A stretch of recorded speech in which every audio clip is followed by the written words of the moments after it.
Okay, this is the two mason jars that I purchased today at the Container Store. There's several advantages to these. They're made in Italy, and I don't think that really makes any difference, but they seem like the real deal. A very good quality jar. Now these are the lids, and you can see, if you look very carefully, the white caulking it looks like silicone or rubber or something, but there it is. You can see that lines the inside. There's a very good shot right there. Okay, and these lids are solid, but as we talked, they have a little concave, convex popper. I can see right on the top here. There it is. So that's how you know. If you push your finger on this and it goes diggy diggy diggy, then you know that it's no longer has a seal. Now I went ahead and got two of these jars so that we could each have our shot at fame and glory with our individual ideas. And I was very careful to inspect these jars and make sure that they were defect free and it was a good quality jar. They seem pretty good. These lids seem pretty good. You go ahead and put this on and screw this thing down and it really gets firm. And you could give it a crank with the hand and it's just airtight. So I got a feeling we're going to be okay. Now I went ahead and picked up a couple of extra lids in case I screw one up and we have a lid to work with. So my idea is to take one of these lids. I will sand the paint off the top of this and get down to bare metal. Just rough it up really well. And then I will and you can see that there's a little lip right there. It's got a little indentation, which is great. So I'm going to then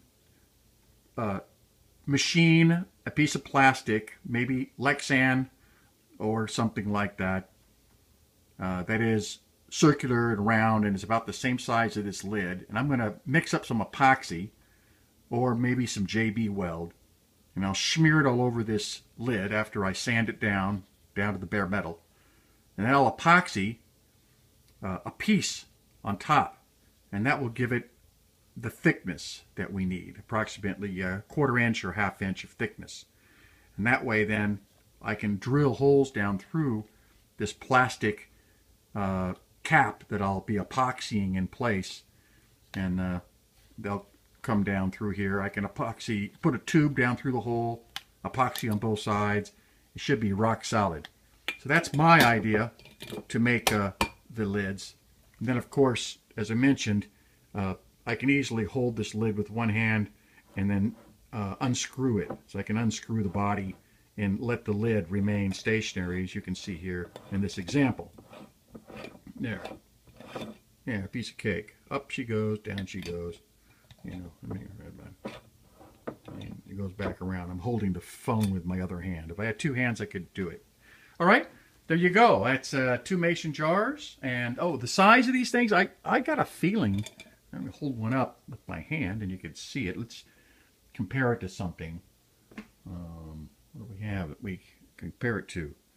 Well, maybe it just tells us how big it is. Oh, well, here's some things. Yeah, hang on a second. Here's yeah, here's different sizes. Okay, that's pretty good. Here, go this way. There we go.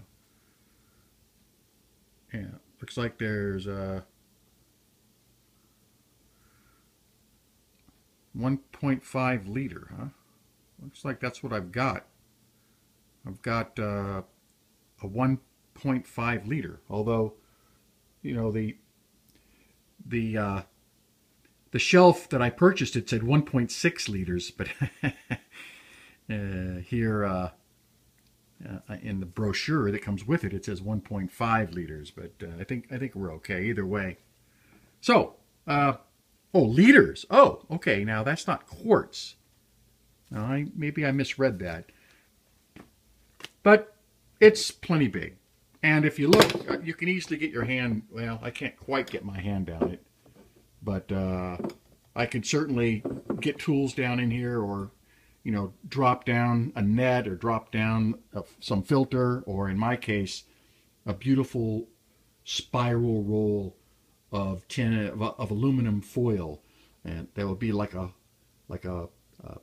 filter that will go down right through here perfectly. And then screw the lid on.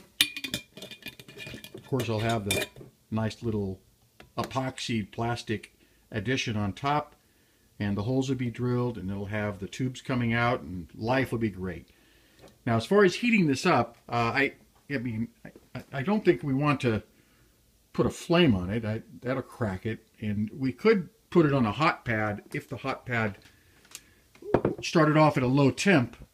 But I got a feeling if we submerged it, a good, say, 1/2 of this jar down underwater, and it's going to be pretty easy considering it's going to be filled with metallic aluminum, then it probably will go right down into water, and then the hot water could be up here.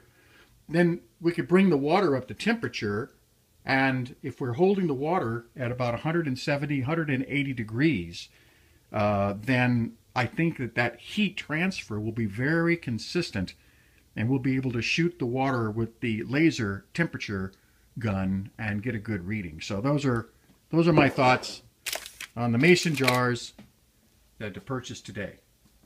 Thanks. Over and out.